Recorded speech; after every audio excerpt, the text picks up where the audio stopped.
So, number 6 in my 7-step plan is connecting with the earth.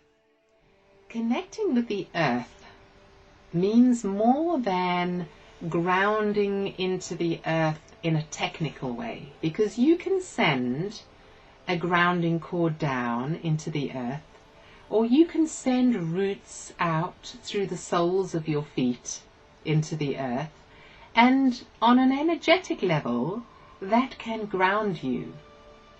But do it with love and with an understanding that the earth is a being, a sentient being like you and I. She is a goddess energy, and she is in fact on her own spiral of evolution, and she is moving into the 5th dimension anyway, whether we keep up with her or not. And it is through connecting with her that we do this safely. We don't want to fly out of our bodies. We want to stay in our physical bodies and on this blessed planet and transmute ourselves into our light body form, so that like the star beings that I communicate with, we can switch ourselves in and out of our physical skins. We can activate our light bodies and travel in our Merkaba light bodies without using spaceships. The way we do this safely is by truly connecting with Gaia. And there are many ways to do this. The easiest way on an everyday level is to pay attention to her. Love her trees, her plants, her animals, whatever piece of Gaia you can see around you. If you can't see anything of Gaia around you, and you simply can't connect to her where you are, then you need to move, because you're not safe. You need to be able to connect with her energies. And you can do this whether you're in the country or the city. I have no problem connecting with Gaia in London. London has the most beautiful trees in her park. She has the most wonderful energy, but you need to choose what you're focusing on. If you focus on the grey, damp buildings, then that is what is in your consciousness. You can choose to focus on the beauty of Gaia no matter where you are. And what I learned from Barbara Hand Clow and her guides is that you can go into resonance with the core crystal of Gaia. This core crystal is in a way a being in her own right, and she is massive and powerful. She is as big as New York City.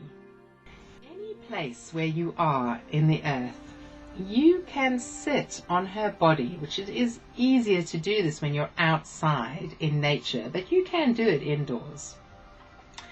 And you can let your energy stream down and consciously connect with that crystal and feel her vibration, because we are geared in our physical bodies to actually vibrate with her. She is made out of iron and nickel particles. She's crystalline in nature, and we are crystalline in our nature. We have these iron crystals coursing through our blood, and this allows us to go into resonance with her. Our bodies, in fact, are made out of the crystals and elements that the earth is made out of. This is why we belong to her. This is why we are one of her children. As much as the trees and the plants and the animals are the earth's children, so are we. And it is biological. Our 3rd dimension is made out of us, the reality we see around us on earth, the body of the earth below us, and the core crystal. And we need to connect with Gaia in love, like all ancient indigenous people have always instinctively done. They have always been connected with her, and revered and worshipped her, and connected with the 4 directions. Step number 7 is very much what I've just said. It's about vertical connection. Now, vertical connection encompasses most of the things I've already talked about, but I decided that it's worth speaking about it on its own as a concept. Connecting with all that is above and all that is below, and therefore with the center of that, which is in our hearts, is the way that we suck ourselves out of the drama. So the drama is what we've been part of. We've been in this play, in this illusion, in what is termed Maya, the play, the great play of life. That's what Shakespeare was talking about when he said that all the world is a stage and we all players on it. When we connect vertically, we draw ourselves out of the drama, out of the illusion, and we connect with source energy, with the center of the galaxy, which is the highest dimension that we can connect with, and with the core crystal, which is the first and primary dimension that we can connect with. And when we do that, we are empowered, we are multidimensional, and we are also in a state of bliss or samadhi. So we are being given techniques now to bring us into a state of bliss, which is very much a 5th dimensional state, a state that was called samadhi. We are being given these tools now. We don't have to meditate for thousands of years in caves in the Himalayas. We don't have to abstain from everything that is considered non-spiritual. We simply have to use these simple tools of connecting with our bodies, mastering our emotions and our mind thoughts by choosing what we are thinking and believing and feeling.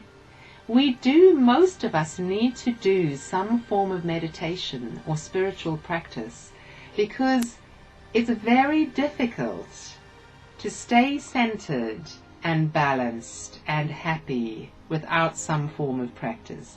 If you can do it with no spiritual practice, then you're there. You must be nearly enlightened. But for most of us, we need some tools. And my job as a spiritual warrior of the light is to give you tools that are easy and joyful to use. So try some of the meditations that are free to download on my site.